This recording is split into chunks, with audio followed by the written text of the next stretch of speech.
Hey, what's up everybody? How you doing? Welcome back to Karpo Gaming and another Destiny 2 video. Well, it's Xur Day, Friday, February the 11th, 2022, and Xur is back on Nesus. So we're going to spawn into the Watcher's Grave and we're going to check out and see what Xur has for us today. Now, if you didn't know, my guardian, Xur can show up on Fridays and have a wide amount of exotics and legendaries. Now, Glitched Out Xur had some pretty interesting items. And guess what? This week's Xur have the same legendaries, but different roles, so, you know, there's that. But let's check it out and see what Xur has for us today. As always, we have Return to the Exotic Cipher and the Illustrious, the Illuminous, the Exotic Engram. The weapon of the week is the Graviton Lance. Comes with the intrinsic called Black Hole. Second shot of a burst rips a hole through space and time, doing high damage and recoil with no fall off. We also have some other traits like Hammer Force Rifling, Accurized Rounds, and Cosmology trait. Kills with this weapon cause enemy targets to detonate and spawn void projectiles that track targets and fitted stock.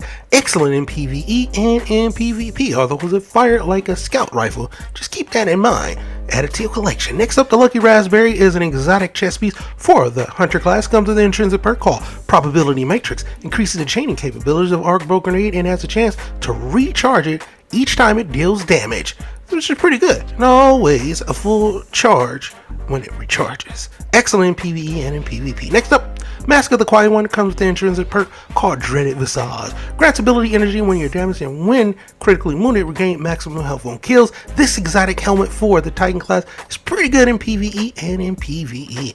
Next up, the Winter Gala exotic gauntlets for the Warlock class comes with the intrinsic perk called Warlord Sigil. Let any enemies with melee attacks increases your melee damage. Does exactly what it do.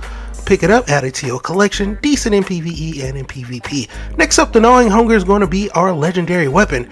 Like I said, this is going to be interesting because we absolutely already had this from Glitched Out Xur, right? A 600 adapter frame with some subpar rolls on this. For me, it's a hard pass, but if you need a Gnawing Hunger and you're new like Guardian, pick it up. Next up, the Last Dance is going to be a 491 Omnilon adapter frame. This means you're going to fire in 3-round bursts with Score, Specs, SAS, TAC, SAS, and 4 points. So you always want to roll with a little bit more range.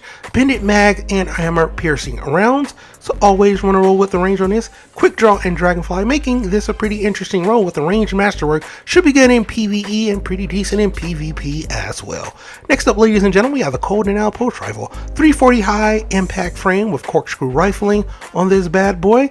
We also have some other traits, so might as well go over them. Although for me, it's going to be a hard pass. Small bore and Pendant Match, Light Match, Grave Robber, and Swashbuckler, making this a subpar roll. With this ability masterwork, for me personally, I think all pulse rifle needs a buff. Next up, we have a 7 Surfer CQC-12.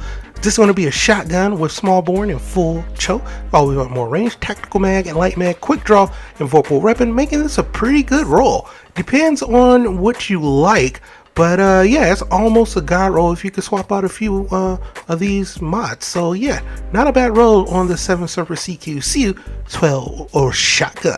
Next up, Ikela Senior version 1.0.2, Piago rifle, tactical, steady rounds. Look, I'm not even gonna lie.